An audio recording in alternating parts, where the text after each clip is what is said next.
Alhamdulillah, wassalatu wassalamu ala rasulillah wa ala alihi wa sahbihi wa mawala, amma ba'd. Nah, pada pertemuan kemarin kita masih melanjutkan muqaddimah dari kitab Lum'atul I'tiqad. Nah, dari mana kita mengambil asma dan sifat Allah Subhanahu wa taala? Nah, asma dan sifat Allah kita ambil dengan dua hal. Apa saja itu kemarin? Dengan apa yang Allah sifati dirinya di dalam Al-Qur'annya dan juga apa? Nah, dan Nabi tetapkan di dalam hadisnya. Nah, ini dua cara kita menetapkan asma dan as-sifat berdasarkan apa yang Allah sifati dirinya di dalam Al-Quran dan juga apa yang disifati oleh Rasulnya Sallallahu Alaihi Wasallam di dalam hadis-hadisnya yang sahih. Nah, ini dua cara kita menetapkan asma dan sifat Allah. Kemudian juga kemarin disebutkan oleh muallif, wa ma ashkala min dzalika wajaba isbatuhu lafdhan wa tarkut ta'arrudi li ma'na.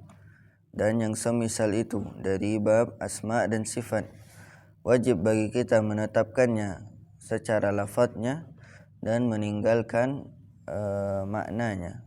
Nah, ini maknanya sahih. Ini perkataan muallif ini sahih atau tidak? Tidak. Nah, karena ini seperti perkataannya ahlu siapa? Ahlu tafwid. Nah, ahlu tafwid ini orang-orang yang menetapkan lafadznya saja, tapi maknanya tidak ditetapkan olehnya. Nah, Allah sami bila sama, kata mereka. Allah basir bila basar. Atau ahlu tafwid mengatakan Allah sami, walakin makna tapi makna sami ini kita tidak tahu, kita serahkan kepada Allah Subhanahu wa taala. Ini kata mereka. Tapi mazhab yang sahih, mazhabnya ahlu sunnah wal jamaah apa ikhwah? Menetapkannya secara apa? Secara lafaz dan makna. Kita tetapkan nama dan sifat Allah itu secara lafaznya Allah itu sami, dan juga secara maknanya bahwasanya Allah itu maha mendengar. Tapi yang tidak kita ketahui apa, Nafrizal? Nah, yang tidak kita ketahui hakikatnya dan juga apa? Kaifiyahnya, caranya. Ini yang tidak kita ketahui. Nah, ini harus antum tanamkan di dalam pikiran antum. Bahwasanya mazhab Ahlus Sunnah wal Jamaah itu menetapkan nama dan sifat Allah baik itu secara lafadznya dan juga secara maknanya. Nah, karena ini penting. Karena banyak kelompok-kelompok yang menyimpang dalam dua bab ini. Nah, banyak kelompok-kelompok yang menyimpang dalam bab ini. Nah, kemudian juga kita sebutkan kemarin firman Allah Subhanahu wa taala, fa'ammal ladina fi qulubihim zayghun. Adapun yang di dalam hatinya ada zaigh. Apa makna zaigh menurut Ibnu Katsir kemarin? Aziz? Makna zayghun menurut Ibnu Katsir. Apa maknanya Rafah? Nah, kesesatan dan keluar dari kebenaran. Nah, ini makna dari zayghun. Orang yang di dalam hatinya itu ada kesesatan.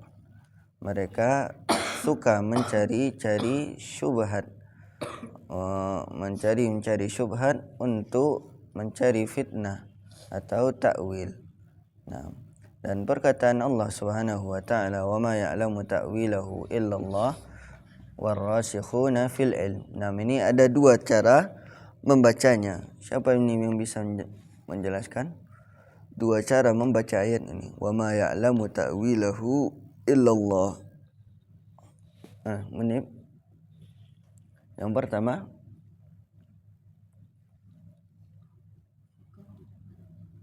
waqaf di lafaz jalalah.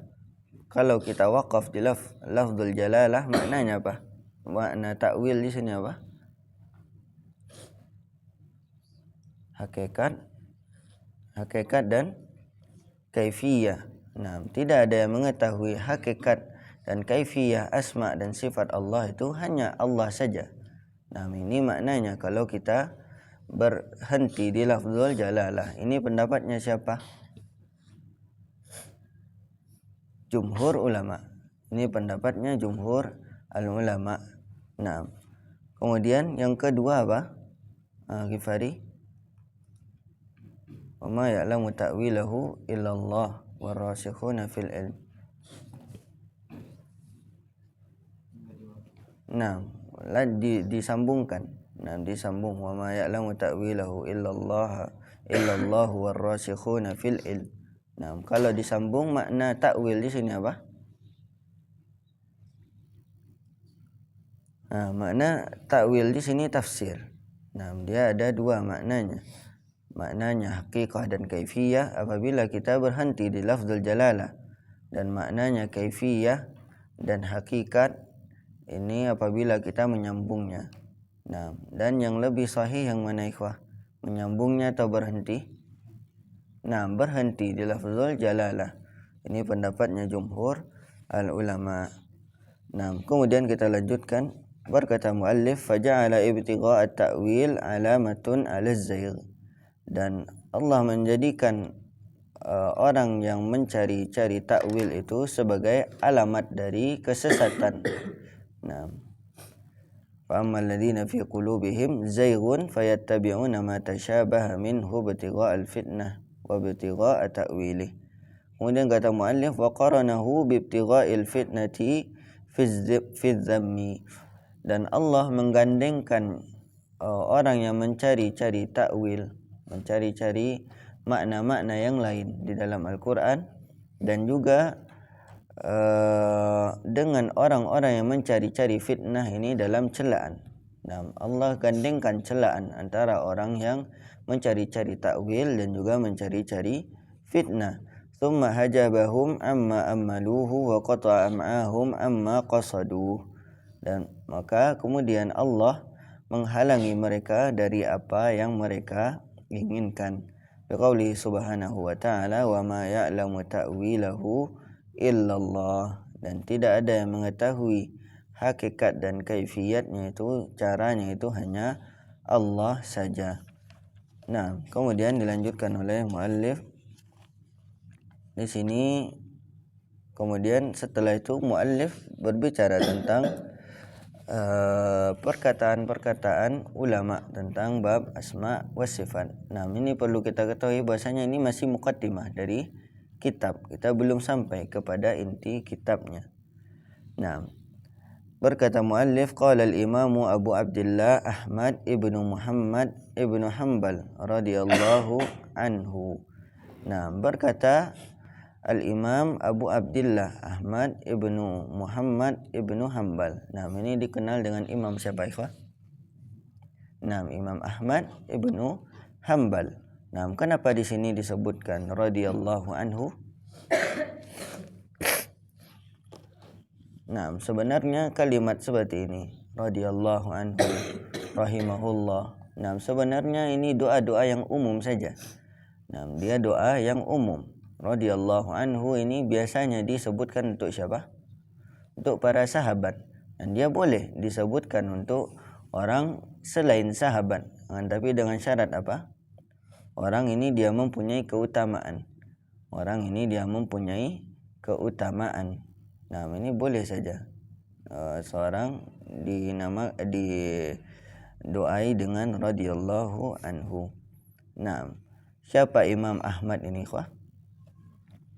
Nah, Imam Ahmad ini disebutkan oleh kebanyakan ulama bahwasanya Imam Ahmad ini adalah imamnya Ahlus Sunnah wal Jamaah. Nah, imamnya Ahlus Sunnah wal Jamaah. Nah, kenapa Imam Ahmad digelari dengan imamnya Ahlus Sunnah wal Jamaah? Nah, beliau digelari dengan Imam Ahlus Sunnah wal Jamaah bukan karena beliau yang mendirikan madhab Salafi, bukan beliau yang mendirikan ormas-ormas, bukan. Salafi ini bukan ormas dan juga bukan kelompok. kan tapi beliau digelari dengan ini karena beliau digelari dengan ini setelah adanya fitnah khalqil Quran. Fitnah tatkala disebutkan bahwasanya Al-Quran itu adalah makhluk. Nah, waktu itu pemerintah pada zaman Imam Ahmad ibnu Hanbal memaksa seluruh masyarakatnya untuk meyakini bahwasanya Al-Quran itu makhluk. Akan tapi Imam Ahmad ini kokoh di pendiriannya. Dan dengan kokohnya Imam Ahmad ini, maka disinilah beliau diberi gelar dengan Imam Ahlus Sunnah wal Jamaah. Dan kesabaran beliau ini tidak sebentar.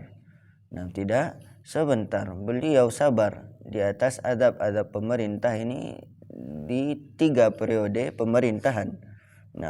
Di 3 periode pemerintahan, ini berkembang pemahaman seperti ini, bahwasanya Al-Quran itu makhluk. Tapi Imam Ahmad tetap kokoh di pendiriannya walaupun dipenjara, walaupun diadab oleh pemerintah. Makanya karena itu dilaqabi beliau dengan Al-Imam Ahlus Sunnah wal Jamaah. Ini juga sebagaimana yang dikatakan oleh Ali ibnu Madini, sahabatnya Imam Ahmad rahimahullahu ta'ala. Kata beliau, Allah menolong agama ini dengan 2 orang. Kata Ali ibnu Madini, Allah menolong agama ini dengan 2 orang. Yang pertama dengan Abu Bakar tatkala munculnya fitnah ar-riddah, tatkala munculnya fitnah orang-orang murtad dari agama Islam, kemudian diperangi oleh Abu Bakar. Kemudian kata Ali bin Madini wal Imam Ahmad, dan juga Imam Ahmad pada fitnah khalqil Quran. Ini sebab bahwasanya Imam Ahmad digelari dengan Imam Ahlus Sunnah wal Jamaah. Dan yang sahih ini Al-Quran itu apa ikhwah? Al-Quran itu dia kalamullah, dia bukan makhluk, tapi dia perkataan Allah Subhanahu wa ta'ala. Qala al-Imam Abu Abdullah Ahmad ibnu Muhammad ibnu Hanbal fi qaulin Nabi sallallahu alaihi wasallam. Berkata Imam Ahmad ibnu Hanbal dalam firman sabda Nabi sallallahu alaihi wasallam, innallaha yanzilu ila sama'id dunya. Sungguhnya Allah itu turun ke langit dunia. Allah ini mempunyai sifat an-nuzul namanya, sifat turun ke langit dunia. Kita imani bahwasanya Allah turun ke langit dunia, tapi kita serahkan kepada Allah hakikat dan kaifiatnya. Kita tidak tahu bagaimana caranya Allah turun ke langit dunia.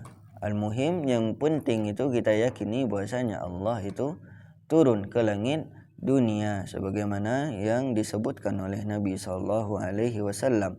Au innallaha yura fil qiyamah, dan bahwasanya Allah itu dilihat pada hari kiamat. Dan ini juga mazhabnya Ahlus Sunnah wal Jamaah. Ahlus Sunnah wal Jamaah meyakini Allah itu dilihat di hari kiamat. Berbeda dengan kelompok-kelompok yang lainnya.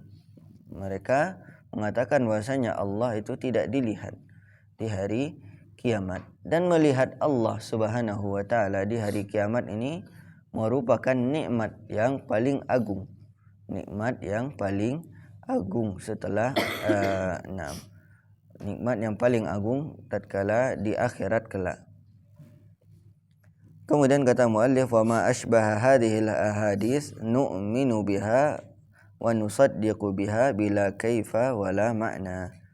Dan yang semisal dengan hadis ini, hadis tentang nama dan sifat Allah, kita mengimaninya dan membenarkannya bila kaifa wala makna, tanpa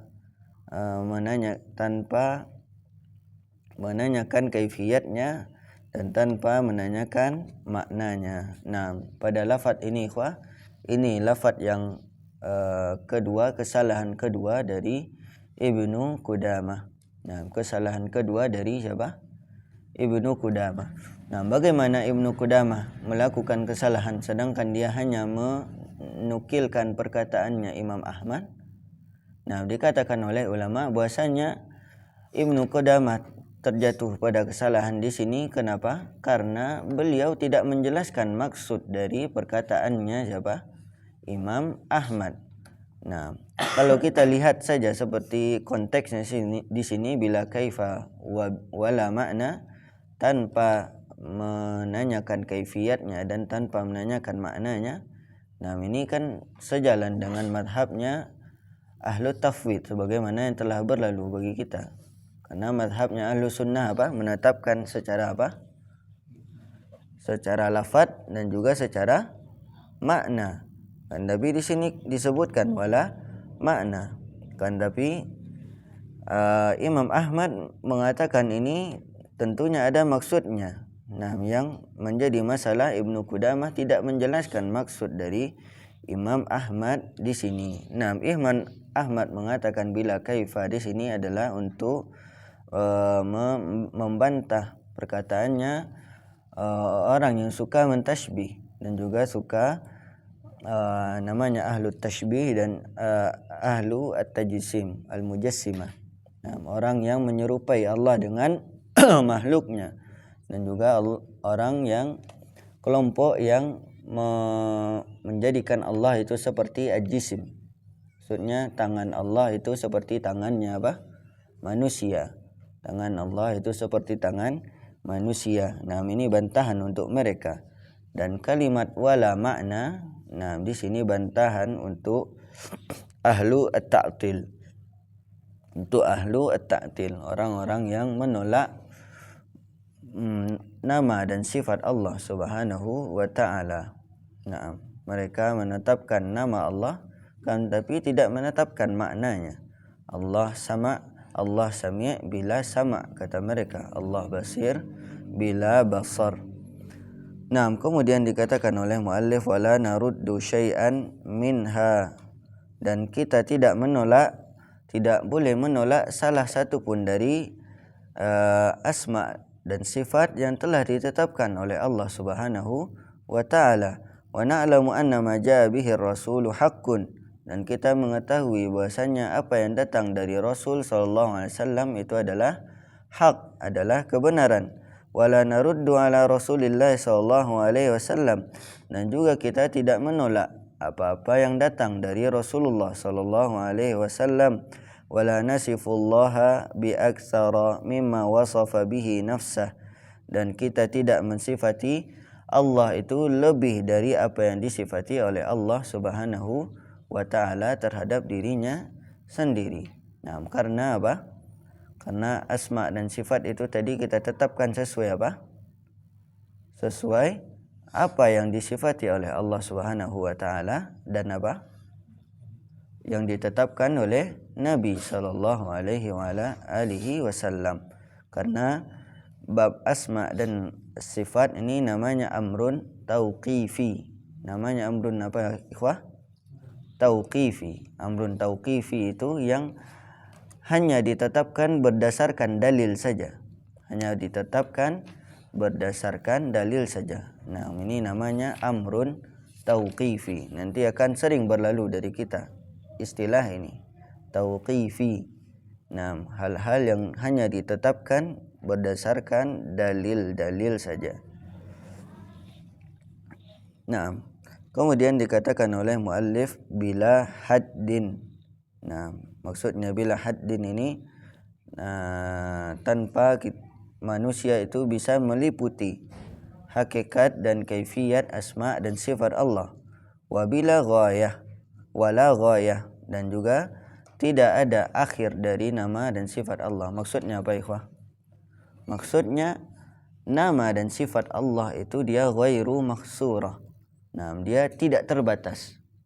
Nama dan sifat Allah itu apa? Tidak terbatas. Walaupun datang dari hadis, ada hadis mengatakan apa? Allah itu mempunyai berapa nama? 99. Nah, perkataan Nabi 99 ini dia bukan berarti pembatasan terhadap nama dan nama Allah Subhanahu wa taala. Karena nama dan sifat Allah itu dia tidak terbatas. Dalilnya apa? Dalilnya sebagaimana yang dikatakan oleh Nabi sallallahu alaihi wasallam, wa awista'sarta fil ilmi fi ilmin indah, dan apa yang engkau sembunyikan di sisimu. Nah, ini doa Nabi tatkala Nabi bertawassul dengan nama dan sifat Allah. Nah, ini dalil bahwasanya nama dan sifat Allah itu apa, ikhwah? Dia tidak terbatas. Dia tidak terbatas pada 99. Naam. Kemudian kata muallif rahimahullahu taala, laisa kamitslihi syai'un wa huwas samiul basir. Nah, ini telah berlalu dari kita penjelasan tentang ayat ini.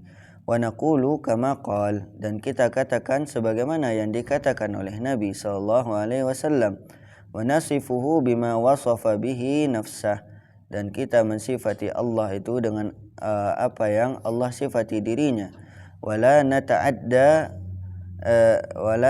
dzalika, dan kita tidak melampaui batas dari hal yang dikatakan Nabi sallallahu alaihi wasallam. Wala yablughuhu wasful wasifin, dan tidak akan bisa seorang itu mensifati Allah ini dengan sempurna sifat yang dipunyai oleh Allah Subhanahu wa taala. Nu'minu bil Qur'ani kulliha muhkamiha wa mutasyabihiha, dan kita beriman dengan Al-Qur'an itu baik ayat-ayat yang muhkam. Nah, apa itu ayat yang muhkam? Ayat yang sudah jelas maknanya, dan juga ayat-ayat yang mutasyabih, ayat-ayat yang belum jelas maknanya, yang butuh kepada apa? Butuh kepada tafsir. Nah, ini dua ayat Al-Qur'an. Ayat Al-Qur'an itu ada yang muhkam dan juga ada yang mutasyabih. Ayat yang muhkam itu apa? Ayat yang sudah jelas maknanya. Aqimis shalah, dirikanlah salat. Ini kan jelas maknanya. Adapun mutasyabih, nah ini yang butuh kepada apa? Kepada tafsir. Nah, wala nazilu anhu sifatan min sifatihi li syana'atin syana'at, dan kita tidak boleh menghapus barang satu sifat pun dari Allah Subhanahu wa taala. Wala nata'addal Qur'an wal hadis, dan kita tidak boleh melampaui batas dari Al-Quran dan Al-Hadis. Maksudnya kita tidak boleh mensifati Allah ini dengan sifat-sifat yang tidak ditetapkan oleh Al-Quran dan juga As-Sunnah. Wala na'lamu kaifa kunhu dzalika illa bitasdiqir Rasul sallallahu alaihi wasallam wa tathbitil Quran, dan juga kita tidak mengetahui bagaimana kaifiyat dan tata cara dari asma dan sifat ini kecuali yang dikabarkan oleh Rasul dan juga disampaikan oleh Allah Subhanahu wa taala di dalam Al-Qur'annya. Nah, intinya bahwasanya kita menetapkan asma dan sifat bagi Allah Subhanahu wa taala ini sesuai apa? Sesuai dalil, baik itu yang datang dari Al-Qur'an atau hadis-hadis yang sahih dari Nabi sallallahu alaihi wa ala alihi wasallam. Nah, ini kita sedikit cepat saja. Qala al-Imam Abu Abdullah Muhammad ibnu Idris Asy-Syafi'i. Nah, berkata Imam Abu Abdullah Muhammad ibnu Idris Asy-Syafi'i. Nah, yang dikenal dengan siapa, ikhwah? Imam Syafi'i. Imam Syafi'i siapa namanya? Muhammad ibnu Idris. Muhammad ibnu Idris Abu Abdullah. Nah, beliau berkata, amantu billah wa bima jaa anillah ala muradillah. Aku beriman kepada Allah Subhanahu wa taala dan dengan apa yang didatangkan dari Allah Subhanahu wa taala ala muradillah, dan juga aku beriman dengan apa yang diinginkan Allah Subhanahu wa taala. Wa amantu bi Rasulillah, dan aku beriman kepada Rasulullah sallallahu alaihi wasallam, wa bima jaa an Rasulillah sallallahu alaihi wasallam, dan juga dengan apa yang datang dari Rasul sallallahu alaihi wasallam ala muradi Rasulillah sallallahu alaihi wasallam, dan juga sesuai dengan keinginannya Rasul sallallahu alaihi wa ala alihi wasallam. Nah, ini menjelaskan dari kesimpulan yang kita sebutkan tadi, bahasanya kita tetapkan ini sesuai dengan apa yang diinginkan Allah dan diinginkan oleh Rasulnya. Dan yang diinginkan oleh Allah dan Rasulnya ini tentu yang berada di apa? Di dalam Al-Quran dan juga di dalam hadis-hadis yang sahih dari Nabi sallallahu alaihi wasallam. Kemudian berkata muallif, wa ala hadza daraja salafu wa a'immatul khalaf. Dan di atas inilah, di atas pemahaman inilah berjalan para salaf dan imam-imam al-khalaf. Nah, siapa itu salaf, ikhwah? Siapa yang dimaksud dengan salaf? Salaf itu adalah 3 generasi. Yang pertama sahabat, kemudian tabi'in, kemudian tabi'ut tabi'in. Nah, ini dia tiga masa yang disebut dengan salaf. Yang pertama sahabat, kemudian tabi'in, dan yang ketiga tabi'ut tabi'in. Nah, ini yang dimaksud dengan salaf.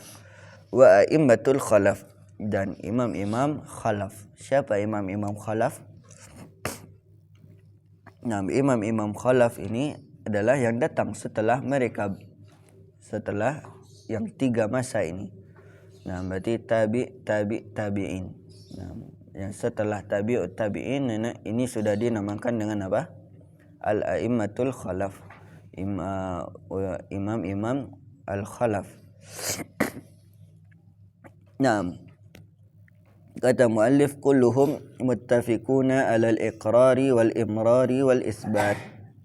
Dan mereka sepakat, semuanya sepakat, baik itu ulama salaf dan ulama khalaf, sepakat tentang penetapan asma dan sifat Allah Subhanahu wa taala. Lama warada minas sifati fi kitabillah wa sunnati rasulih min ghairi ta'arrudin li ta'wilih. Nah, dengan apa yang datang di dalam Al-Qur'an maupun dalam as-sunnah Rasulnya sallallahu alaihi wasallam tanpa mencari-cari takwilnya.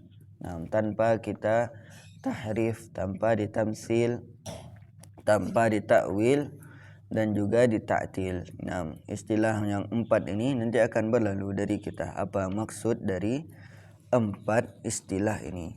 Nah, sampai di sini dulu pelajaran kita, ikhwah. Kita lanjutkan di pertemuan berikutnya. Nah, ini masih muqaddimah kita. Nah, karena nanti inti dari kitab ini nanti kita akan membahas apa saja sifat-sifatnya Allah Subhanahu wa taala. Nah, setengah dari kitab ini nanti isinya tentang apa? Tentang sifat-sifatnya Allah Subhanahu wa taala yang sabit, baik itu dari Al-Qur'an maupun dari As-Sunnah. Kemudian setelah itu baru beliau berbicara tentang hari kiamat, kemudian keutamaan sahabat dan yang lain sebagainya. Nah, inti dari kitab ini tentang tentang sifat Allah Subhanahu wa taala yang sabit dari Al-Qur'an maupun As-Sunnah Rasulullah sallallahu alaihi wasallam. Nah, kita cukupkan sampai di sini. Subhanakallahumma rabbana wa bihamdika asyhadu an la ilaha illa anta astaghfiruka wa atubu ilaik. Assalamualaikum warahmatullahi wabarakatuh.